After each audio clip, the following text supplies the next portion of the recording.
Sorry, I wanted to use this comment too because there was something in it that is so important to have. And I'm going to try to stop looking at my teeth because the orange got my teeth looking crazy in this light. I don't like it. It's giving creepazoid. Anyways, I know my teeth don't look like that in real life. So let me talk about it. The part that I really want to talk about is where you said, I have so much love in me and I felt like it was a taken advantage of. And this is such an important part because it's so many people.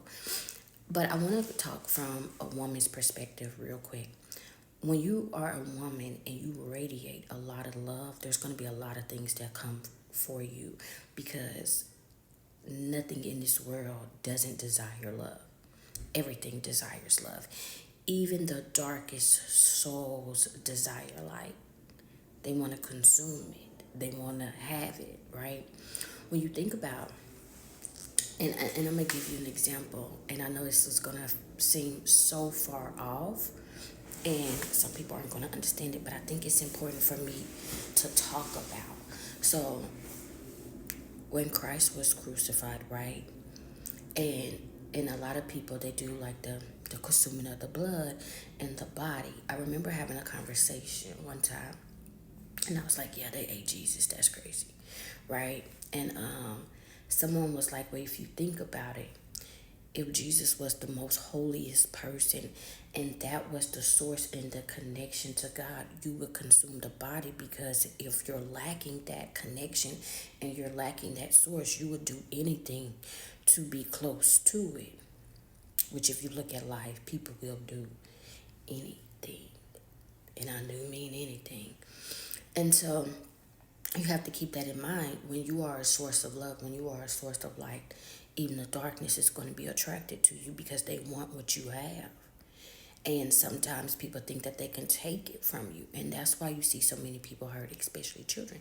Because children radiate love, they radiate innocence. That's why they say kids are the closest to God. And so some people are so empty that they have this unhealthy attraction to it because they believe that if they take it, they can consume it and they can feel it and they can have it. And, anyways,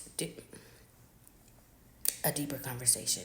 The point is, love is also a protector, a healer, a comforter. And so, one thing that the story tells you is about the comforter. And a lot of times, when people act like, when people want to know why doesn't God intervene, it's because the things that people do can be healed. And so children being broken, they can be healed. And I know that's going to piss some people off, but I once was broken, now I'm healed. So I know these things because I am these things. Do you get what I'm saying? And when you have healed, you become a lot stronger. And so the point is, when you heal, and you truly love yourself from the damage of feeling like people have taken advantage of your love, no one will be able to take advantage of your love anymore because you will come into the full power of your love. Love is really a protector, right? And so what's going to happen is you're going to love yourself so much that the things that are sent to destroy you can't reach you. And I know some people aren't going to understand that or they'll have a hard time believing that, but I'm telling you, the things that are sent to destroy you won't even be able to reach you because what you'll find out is that you had to lower yourself, right, for them to even reach you because what they can't do is ascend. So you yourself have to descend in order for those things to even reach you. And so once you ascend again, they can't touch you. So let me give you an example. The other day I said, at this point in my life, like people gonna do what they gonna do, and I'm not gonna stop you. And this man was like, "Can you imagine what I could do to you at that age?" And at first I wanted to say, "Boy, not nothing.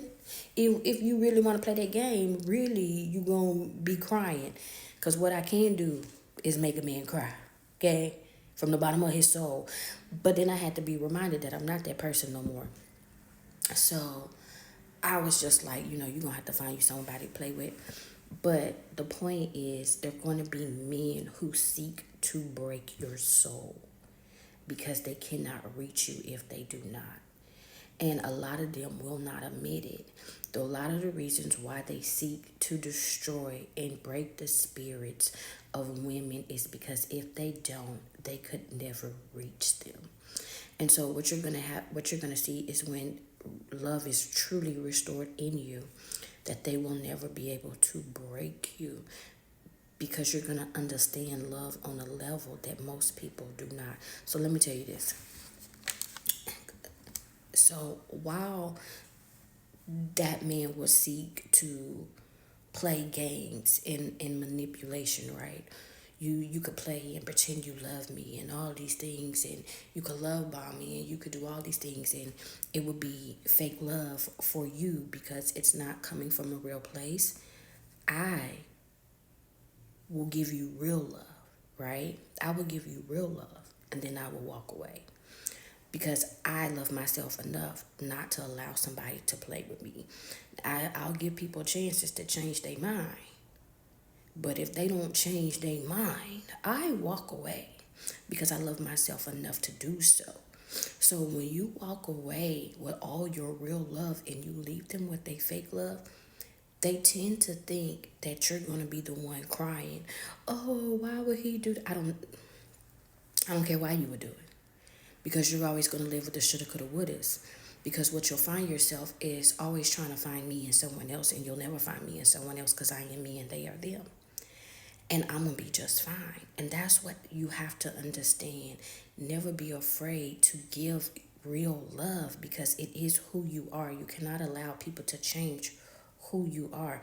I'm always going to be me, and I'm always going to be intentional. So whatever I do for you, it's going to be from my heart. Whatever you choose to do or not do has nothing to do with me. It has everything to do with you. And so, like I was telling my friend the other day, like, one thing God showed me is nobody could ever disrespect me, right? Because I respect me. Meaning, my respect was never in anybody else's hands.